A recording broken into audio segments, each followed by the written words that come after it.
வணக்கம், நான் உங்கள் முத்துக்குமாரி. நம்ம சேனலை நீங்கள் இது வரைக்கும் சப்ஸ்கிரைப் பண்ணலைன்னா சப்ஸ்கிரைப் பண்ணிக்கோங்க. பெல் ஐக்கனை ப்ரெஸ் பண்ணிக்கோங்க. அதில் ஆல் அப்படின்னு ஒரு ஆப்ஷன் இருக்கும், அதை மறக்காமல் கொடுத்துக்கோங்க. ஸோ தட் நம்ம சேனலில் போடக்கூடிய எல்லா வீடியோஸும் உங்களுக்கு ப்ராப்பராக நோட்டிஃபை ஆகும். ஸோ இந்த வீடியோவில் நாம் 12 ராசிக்கான ஃபெப்ரவரி மாத ராசி பலன் பார்த்துட்ருக்கோம்.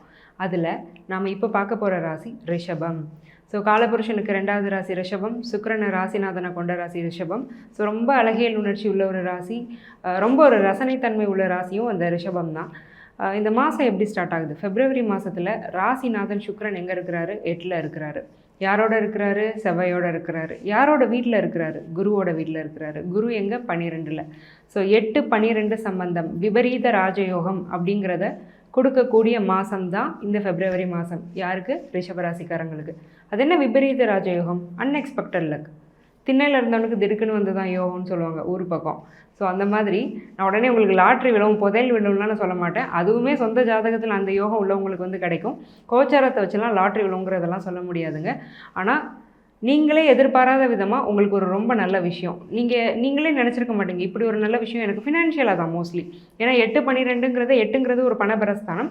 ஸோ பண ரீதியான ஒரு நல்ல எதிர்பாராத தன லாபம் அப்படிங்கிறத முழுக்க கொடுக்கக்கூடிய ஒரு மாதம் வந்து இந்த ஃபெப்ரவரி மாதம்.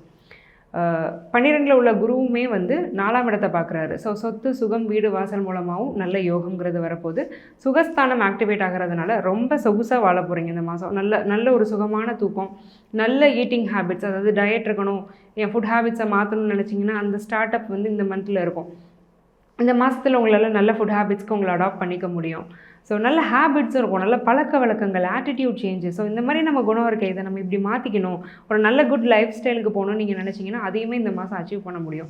ஸோ முழுக்க உங்களை இன்னும் நீங்கள் பெட்டரான பர்சனாக மாற்றிக்கிறதுக்கும் ஃபினான்ஷியல் அப்லிஃப்ட்மெண்ட்டுக்கும் முழுக்க சப்போர்ட் பண்ணக்கூடிய ஒரு நல்ல மாதம் தான் இந்த ஃபெப்ரவரி மாதம் ரிஷபத்துக்கு. சரி, ஒவ்வொரு செக்டாருக்கா இது எப்படி இருக்குங்கிறத பார்த்துடலாம்.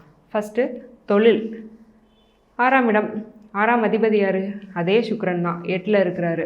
ஸோ 6-8-12 காம்பினேஷன் ஆல்ரெடி வந்துருச்சு, விபரீத ராஜயோகம்னு சொல்லிட்டேன்.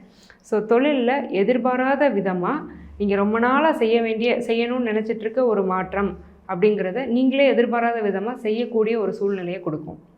ஃபார் சேயிங், ரொம்ப நாளாக இப்போ ஒரு ஹோட்டல் பிஸ்னஸ் நான் பண்ணிகிட்ருக்கேன், ரொம்ப நாளாக ஒரு கஃபேயும் நான் பக்கத்தில் வைக்கணும்னு நினச்சிட்ருக்கேன், அதுக்கான ஆப்பர்ச்சுனிட்டி எனக்கு அமையலைன்னா அந்த 6ஆம் இடம் சுக்கிரனும் போய் 8ல் சம்மந்தப்பட்டிருக்கிறதுனால யாரோ ஒரு ஃப்ரெண்டோ இன்னொரு பார்ட்னரோ வந்து வரீங்களா, நம்ம இப்படி பண்ணலாமா, நான் இன்வெஸ்ட் பண்ணுறேன், உங்களால் முடிஞ்சதை நீங்கள் இன்வெஸ்ட் பண்ணுங்கள், அப்புறமா நம்ம ஷேர்ஸை பிரிச்சுக்கலாம். இந்த மாதிரி நீங்கள் எதிர்பார்த்த விஷயம், கும்பிட போன தெய்வம் குறுக்க வந்த மாதிரி அவங்களே வந்து வழியை வந்து உங்களுக்கு ஒரு சப்போர்ட் பண்ணி நீங்கள் நினச்ச விஷயத்தை செய்ய வைக்கக்கூடிய ஒரு நல்ல மாதம் தான் இந்த ஃபெப்ரவரி மாதம். ஸோ கம்யூனிகேஷனை மட்டும் நல்லா வச்சுக்கோங்க, தட் இஸ் வெரி இம்பார்ட்டன்ட். தொழிலில் உள்ளவங்களுக்கு நல்ல லாபம் கிடைக்க போகுது. Exemplary month. இவ்வளோ தான் நான் இன்வெஸ்ட் பண்ணியிருக்கேன், இதில் நான் இவ்வளோ லாபம் எடுக்க போகிறேன்னு நீங்கள் நினச்சாலுமே நீங்கள் நினச்சதை விட ஒரு படி அதிகமாக தான் உங்களுக்கு லாபம் இருக்கும். அதே மாதிரி நீங்கள் இதுக்கு முன்னாடி போட்ட இன்வெஸ்ட்மெண்ட்ஸும் இப்போ நல்ல ரிட்டர்ன்ஸ் கொடுக்கறதுக்கான வாய்ப்பு இருக்குது. அதே மாதிரி உங்கள் பணத்தை நீங்கள் யார்ட்டையாவது கொடுத்துட்டு, நான் பணத்தை நம்பி கொடுத்தேன் ஆனால் எனக்கு கொடுக்கல, ஆனால் கேட்கவும் எனக்கு சங்கடமாக இருக்குது. பொதுவாக ரிஷபராசிக்காரங்க பணத்தை கொடுத்தா கேட்க கூச்சப்படுவாங்க. இது வந்து ஒரு ஆட்டிடியூட். அதுக்கு என்ன ரீசன்னா, சந்திரன் அங்கே உச்சம், ராசியில் சந்திரன் உச்சம், ஆனால் ராசிக்கு சந்திரன் பாதகாதிபதி. அப்போ என்ன பண்ணோன்னா, வராதுன்னு தெரிஞ்சும் பணத்தை கொடுத்துருவோம், நமக்கே பணம் தேவைனாலும் திரும்ப கேட்க கூச்சப்படுவோம். ஸோ இது ஒன்றும் நல்ல விஷயம் கிடையாது. ஏன்னா ஒரு உதவி பண்ணுறது வந்து வேறு, பட் ஆனால் நம்ம வேணும்னே கொடுத்து ஏமாறுறதுங்கிறது வேறு. இது ஒரு வகையான ஒரு ஏமாற்றம் தான். ஸோ அந்த மாதிரியான விஷயங்கள் நீங்கள் யார்ட்டையாவது கொடுத்துருந்தீங்கன்னா கூட இப்போ கேட்குறீங்க அப்படின்னா அந்த பணம் உங்கள் கைக்கு திரும்ப வந்துடுங்க. ஸோ தொழில், இன்வெஸ்ட்மெண்ட்ஸ் அண்ட் நீங்கள் கொடுத்த பணம் திருப்பி வர்றது, இந்த மாதிரியான விஷயங்கள்லாம் இந்த மந்தில் எக்ஸலண்ட்டாக இருக்குது. சரிங்க, நான் தொழிலெலாம் இல்லை, நான் ஒரு வேலை பார்க்குறேன் ஒரு இடத்துல, மாதம் நான் சம்பளம் வாங்கிட்டுருக்கேன், இனியும் எனக்கு தொழிலெலாம் பண்ண இஷ்டம் இல்லை, நான் வேலையில் தான் கண்டினியூ பண்ண போகிறேன், எனக்கு எப்படி இருக்க போகுது? ஆல்ரெடி 10ல் யார் இருக்கா? சனி இருக்கிறாரு. கும்பம், சனியுடைய ஆட்சி வீடு கும்பம். ஸோ சனி அப்படின்னாலே ரொம்ப ஹார்ட் ஒர்க்கு, கடின உழைப்பை குறிக்கக்கூடிய கிரகம் யாருன்னா சனி. ஏற்கனவே அங்கே உட்காந்துட்டு வேலை பழுவை ஏகத்துக்கும் உங்கள் தோளில் ஏற்றி வச்சுருக்கிறாரு. தூங்க நேரம் இல்லை, சாப்பிட நேரம் இல்லாமல் ஓடிட்டுருக்கீங்க. பட் 12ல் குரு இருக்கிறதுனால ஓரளவுக்கு நல்ல ஃபுட்டை நல்ல நேரத்தில் சாப்பிட முடியுது. இந்த மாதம் எப்படி இருக்க போகுது? சனியோட சூரியன் சேர போகிறாரு. சனிக்கு சுத்தமாக ஆகாத கிரகம் சூரியன். உங்கள் ராசிக்கு 4ஆம் அதிபதி சூரியன். சுகஸ்தானம் முழுக்க கெடுது. இந்த சூரியனும் சனியும் 4ஆம் இடத்தை பார்க்குறாங்க. ஒரு பக்கத்தில் அதை குரு பார்த்து ஆக்டிவேட் பண்ணாலுமே சனியும் சூரியனும் சேர்த்து அதை கெடுக்கிறாங்க. ஆனால் குரு பார்க்குறதுனால அது பாசிட்டிவாக தான் இருக்கும். கண்டிப்பாக உங்களால் சொஃபஸ்டிகேட்டடாக இருக்க முடியும், சுகமாக இருக்க முடியும். ஆனால் என்ன ஆகும்னா, அதே சமயம் உங்களுக்கு ஒரு வேலை நேரம்னு இருக்கும். ஒரு 8லேருந்து 10 மணி நேரம் நீங்கள் வேலை பார்க்குறீங்கன்னா, தண்ணி குடிக்க கூட அந்த நேரத்தில் வேலை இருக்காது. நீங்கள் தூங்கக்கூடிய நேரத்தில் நல்லா தூங்க முடியும். அதுக்கு காரணம் குரு. ஸோ அந்த 8 to 10 ஹவர்ஸ் ஒரு ஹெவி ரஷ் ஹவர்ஸாக இருக்கும், ஒரு பீக் ஹவர்ஸாக இருக்கும். யாரும் கால் பண்ணால் கூட உங்களுக்கு எடுக்க முடியாது. அந்த மாதிரி தான் போகும். சரி, இது இருந்தால் கூட அந்த 10ல் இருக்க சனி உங்களுக்கு நல்ல பேரை தான் கொடுத்துட்டு இருந்தார். ஆனால் இப்போ அந்த சூரியன் போய் அங்கே இருக்கிறது, சூரியனுங்கிறது முதலாளி, சனிங்கிறது தொழிலாளி. சம்பளம் கொடுக்குறாருன்னா அவர் சூரியன், சம்பளம் வாங்குறாருன்னா அங்கே சனி இருக்கிறாரு.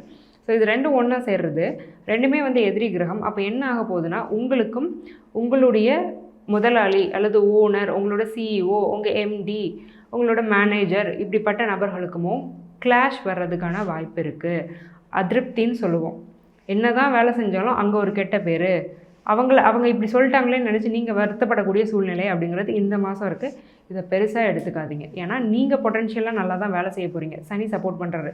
அவங்களோட மிஸ் அண்டர்ஸ்டாண்டிங்லேயும் அவங்களோட அதிகப்படியான எதிர்பார்ப்புலையும் தான் அவங்க உங்களை திட்ட போகிறாங்க, இல்லை ஏதோ ஒரு வேற்றுமையான வார்த்தையை சொல்ல போகிறாங்க. ஸோ அதை நீங்கள் பெருசாக எடுத்துக்க வேண்டாம். அதை மட்டும் நீங்கள் நெக்லெக்ட் பண்ணிட்டீங்கன்னா, ஒர்க்குமே பேர்டன் இருந்தாலும் சூப்பர் தான், ஒன்றும் பிரச்சனை இல்லை. சுகஸ்தானத்துக்கு குரு பார்வை இருக்கிறதுனால உங்களோட ரெஸ்ட் டைமில் நீங்கள் ரெஸ்ட் எடுக்க முடியும் கண்டிப்பாக. ஸோ அது கேரண்டிட். சரிங்க, திருமணம் பண்ணலான் இருக்கோம். திருமணம் ஆகுமா? நிச்சயமாக ஆகும்.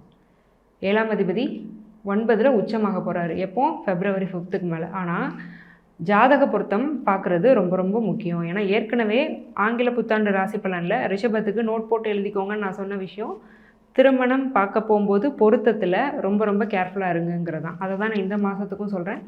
என்ன ரீசன்னா, 7ஆம் அதிபதி 9ல் உச்சமாகறாரு. 7ஆம் அதிபதி கல்யாணத்தை கொடுக்கக்கூடியவர் 9ல் போய் உச்சமாகறாருன்னா அது ரொம்ப நல்ல விஷயம் தானே. நாங்கள் ஏன் ஜாதகம் பார்க்கணும்னா, ஸ்திர ராசி, 9ஆம் இடம் பாதகஸ்தானம்.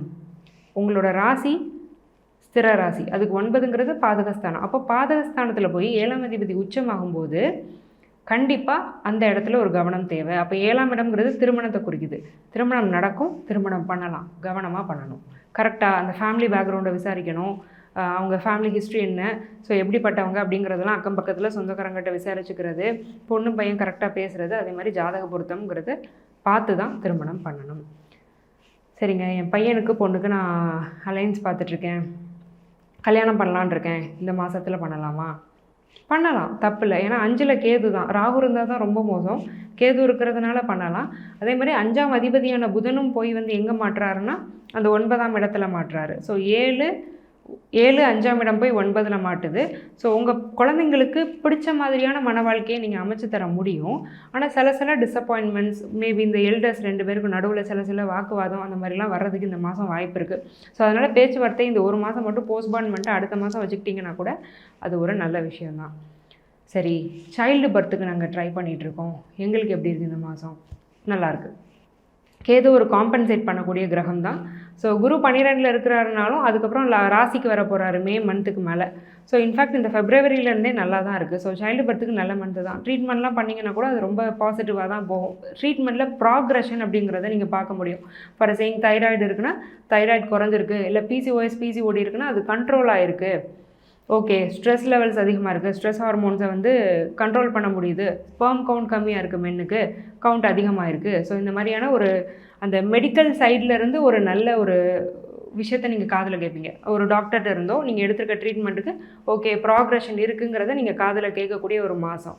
ஸோ அந்தளவுக்கு சைல்டு பர்த்துக்கு இது ஒரு நல்ல மாதம் தான், கன்சீவ் ஆகிறதுக்கான ஒரு நல்ல மாதம் தான். சரிங்க, ஓகே, நாங்கள் ப்ராப்பர்ட்டி வாங்கலாமா? எப்படி இருக்குது? 4ஆம் அதிபதி சூரியன் சனியோடு சேர்ந்துருக்கிறாரு. குருவுடைய பார்வை மட்டும்தான் ஃபேவரபுளாக இருக்குது. அந்த சூரியன் February 13க்கு மேலே மீனத்துக்கு போகிறாரு, ராகு கிட்ட போகிறாரு. அப்போ நீங்கள் இன்வெஸ்ட் பண்ணலாம். ஏன்னா 4ஆம் அதிபதி 12ல் போகும்போது ஏதாவது ஒரு ப்ராப்பர்ட்டி வாங்கலாம், இல்லை ப்ராப்பர்ட்டி வாங்குறத பற்றி யோசிக்கலாம் அட்லீஸ்ட். பட் அந்த February 13 வரைக்கும் எதையுமே வாங்கலாமான்னு யோசனை கூட மைண்டில் வரக்கூடாது. அந்தளவுக்கு ஒரு டெட்லி காம்பினேஷன் சூரியன் சனி காம்பினேஷன். தயவு செஞ்சு February 13 வரைக்கும் இன்வெஸ்ட்மெண்ட் ப்ராப்பர்ட்டியை பற்றி எதுவுமே யோசிக்காதீங்க. அதையும் மீறி வாங்கி தான் ஆகணும்னு ஒரு இக்கட்டான சூழ்நிலை இருந்ததுன்னா யார் ரிஷபராசியோ உங்கள் பேரில் வாங்காதீங்க. உங்கள் வீட்டில் உள்ள உங்கள் கணவன் பேர்லையோ, உங்கள் மனைவி பேர்லையோ, உங்கள் அம்மா அப்பா பேர்லையோ, இல்லை குழந்தைங்க பேர்லையோ, 18+ குழந்தைங்க இருக்கிறாங்கன்னா அவங்க பேரில் வாங்கிக்கலாம். கூடுமான பட்சம் February 13 வரைக்கும் வாங்குறத நீங்கள் தவிர்க்கிறது நல்லது. சரிங்க, நாங்கள் ஃபாரினில் இருக்கோம், எங்களுக்கு எப்படி இருக்குது? சூப்பராக இருக்குது. என்ன ரீசன்? 8ஆம் இடத்துல சுக்கிரன், 12ல் வந்து குரு. கேட்கவா வேணும்? 8, 12 ரெண்டுமே சுப கிரகங்கள் இருக்கும்போது வெளிநாடு, வெளி மாநிலம், வெளியூரில் இருக்கிறவங்களுக்கு ரொம்ப நல்லாயிருக்கு. ரொம்ப நல்லா இருக்குன்னா என்ன செக்டாரில் நல்லாயிருக்கு? இந்த தொழில், வேலை எல்லாமே இதுதான் உங்களுக்கும் ஆப்ட் ஆகும். ஆனால் ஒரு படி மேலே சந்தோஷமாக இருப்பீங்க. இந்த மித்த செக்டாருக்கெலாம் சொன்னதை விட நீங்கள் வெளிநாடு, வெளி மாநிலத்தில் இருக்கிறீங்கன்னா ஒரு படி இது எவ்வளோ பாசிட்டிவாக சொல்கிறேனோ அதை விட ஒரு படி பாசிட்டிவ், எவ்வளோ நெகட்டிவாக சொல்கிறேனோ அதை விட ஒரு 2 படி நெகட்டிவிட்டி கம்மியாக இருக்கும். என்ன ரீசன்னா 8, 12 நல்லாயிருக்கு. உங்கள் ஊரை விட்டு நீங்கள் தள்ளி இருக்கிறீங்க. இதுவே ஒரு பெரிய பரிகாரம் தான். ஏன்னா அதை வந்து பரதேச யோகம்னு சொல்லுவாங்க. அது வந்து யோகம்னு தான் பேரே தவிர்த்து என்னதான் இருந்தாலும் ஊர் நாடை விட்டெல்லாம் தள்ளி இருக்கிறது ஒரு கஷ்டமான ஒரு விஷயந்தான். ஸோ அதனால் இந்த பூர்வ புண்ணியஸ்தானம் அந்த 5ஆம் இடத்தை வந்து ஆக்டிவேட் பண்ணிட்டு இருக்கிறவங்களுக்கும் 8, 12 ஆக்டிவேட் பண்ணிட்டு இருக்கிறவங்களுக்கும் அந்த பலன் கொஞ்சம் வேறுபடும். ஸோ அப்போ அந்த 12ஆம் இடத்துல வந்து ஒரு சுபகிரகம் இருக்கும்போது மித்த பரவலாக எல்லா தரப்பினருக்கும் சொன்ன பலனை விட உங்களுக்கு ஒரு படி கூடுதலாக நல்ல பலன் இருக்கும். ஸோ வெளிநாடு, வெளி மாநிலத்தில் இருக்கிறவங்க இந்த மாதம் ரொம்பவே நல்லா தான் இருக்க போகிறீங்க. ஸ்டூடெண்ட்ஸுக்கு எப்படி இருக்கும்? ஓகே, நல்லாயிருக்கும். ஏன்னா பெருசாக டிஸ்ட்ராக்ஷன்ஸ் இருக்க போகிறதில்ல. ஏன்னா 12ல் இருக்கக்கூடியது வந்து குரு தான். அதே மாதிரி 4ஆம் இடத்துக்கு வந்து சூரியன், சனி பார்வை இருக்கிறதுனால கொஞ்சம் சோம்பேறித்தனம் வரும். அதே மாதிரி சில நேரம் வந்து மேலோட்டமாக ரீட் பண்ணிவிட்டு எல்லாம் படிச்சிட்டோன்னு நம்மளே மைண்டில் ஏற்றிடுவோம். அந்த மாதிரியான டெண்டன்சியை தான் இந்த சனியும் சூரியனும் கொடுப்பாங்க. சும்மா 4 வார்த்தை ரீட் பண்ணுவோம். சும்மா ஒரு சின்ன சின்ன கிளிம்ஸ் தான் எடுத்திருப்போம். பட் ஆனால் எல்லாம் படிச்சிட்டோன்னு நமக்கே ஒரு எண்ணம் வந்துடும். அது மட்டும் வேண்டாம். கொஞ்சம் ஆழமாக படிங்க, டீட்டெயிலாக ரீட் பண்ணி படிங்க ஸ்டூடெண்ட்ஸ். கொஞ்சம் அதில் மட்டும் கவனமாக இருங்க. பெரிய ப்ராப்ளம் ஒன்றுமே கிடையாது. அகெயின் காம்படிட்டிவ் எக்ஸாமினேஷன்ஸ் எழுதக்கூடிய ஸ்டூடெண்ட்ஸுக்கு நல்லா தான் இருக்குது. ஏன்னா 12ல் இருக்கக்கூடிய குரு வந்து சப்போர்ட் பண்ணார். 4ஆம் இடம் வந்து கல்வி ஸ்தானம், அதை குரு பார்க்குறதுனால நல்லாவே படிக்கிறீங்க. ஆனால் இந்த கிராஸ்பிங் பவர் மட்டும் கொஞ்சம் அதிகமாகணும். மேலோட்டமாக ரீட் பண்ணக்கூடாது, இன்டெப்த்தாக படிக்கணும். ஏன்னா எதையுமே மேலோட்டமாக நுனிப்போல் மேய்ஞ்ச மாதிரி செய்ய வைக்கக்கூடிய கிரகம் சனி. சூரியனையும் அவருக்கு எடுத்திருக்காரு. அதனால் இந்த விஷயத்தில் மட்டும் கேர்ஃபுல்லாக இருங்க. மற்றபடி கவர்மெண்ட் எக்ஸாமினேஷன்ஸுமே உங்களுக்கு நல்லாயிருக்கும். மே வரைக்கும் வந்து நல்ல ரிசல்ட்ஸ் வர்றதுக்கான பாசிபிலிட்டி இருக்குது. மே வரைக்கும் நீங்கள் அப்ளை பண்ணக்கூடிய எக்ஸாமினேஷன்ஸில் நீங்கள் கிளியர் பண்ணக்கூடிய வாய்ப்பும் ரொம்ப ரொம்ப அதிகம். சரிங்க, எங்களுக்கு ஹெல்த் எப்படி இருக்குது? ஒன்றும் பிரச்சனை இல்லை. சுக்ரன் தான் 8ல் இருக்கிறாரு. 6ஆம் அதிபதி 6க்கு 3ல் மறைஞ்சிருக்காரு. ஸோ மேஜர் ஹெல்த் த்ரெட்ஸ் ஒன்றுமே கிடையாது. ரொம்ப ஸ்வீட்ஸ் எடுத்துக்க வேண்டாம், லேட் நைட்டில் சாப்பிட வேண்டாம். இதை மட்டும் பண்ணாலே போதும். ப்ராப்பர் ஸ்லீப் இருக்கிறதே ஒரு பெரிய மெடிசன் தான். ஸோ முதல்ல ரிலாக்ஸ்டாக இருப்பீங்க, நிறைய இடத்துக்கு ட்ராவல் பண்ண முடியும். அதே மாதிரி கணவன் மனைவியோட உறவும் ரொம்ப நல்லாயிருக்கும். ஏன்னா 7ஆம் அதிபதி போய் 9ல் உட்காந்துருக்காங்க. ஒய்ஃபோ ஹஸ்பண்டோ டாமினேட் பண்ணுவாங்க. பட் அதை நீங்கள் சந்தோஷமாக ஏற்றுப்பீங்க. ஸோ அதுதான் லவ் இல்லையா? ஸோ அந்த மாதிரி ரொம்ப லவ்லியான ஒரு மந்த்து தான் ஃபெப்ரவரி மந்த்து. உண்மையிலே ரிஷபத்துக்கு இது ஒரு வேலண்டைன் மந்த்துன்னு தான் சொல்லணும். ரொம்ப நல்லா இருக்க போகுது. இவ்வளோ நேரம் நம்ம பார்த்துட்டு இருந்தது ஜென்ரலான ப்ரெடிக்ஷன்ஸ் தான், கோச்சார பலன் தான். உங்களோட முழு என்டையர் ஜாதகமும் பார்க்கணும் அப்படின்னா கீழே கொடுத்துருக்க என்னுடைய நம்பருக்கு காண்டாக்ட் பண்ணி என்னுடைய அப்பாயின்மெண்ட் வாங்கிக்கோங்க. ஸோ நான் சின்ன ஈஸியஸ்ட் லைஃப் ஸ்டைல் ரெமடிஸ் தான் உங்களுக்கு சஜஸ்ட் பண்ணுவேன். ஸோ அதை நீங்கள் பண்ணும்போது வாழ்க்கையில் நல்ல மாற்றம் வந்திருக்குன்னு என்னோடய கிளைண்ட்ஸ் எனக்கு கொடுத்துருக்காங்க, நிறைய பாசிட்டிவ் ரிவ்யூஸ். அதே மாதிரி நிறைய பாசிட்டிவான விஷயம் உங்கள் லைஃப்லேயும் நடக்கணும்னு நான் ஆசைப்பட்றேன். So all the very best ரிஷபம். நன்றி, வணக்கம்.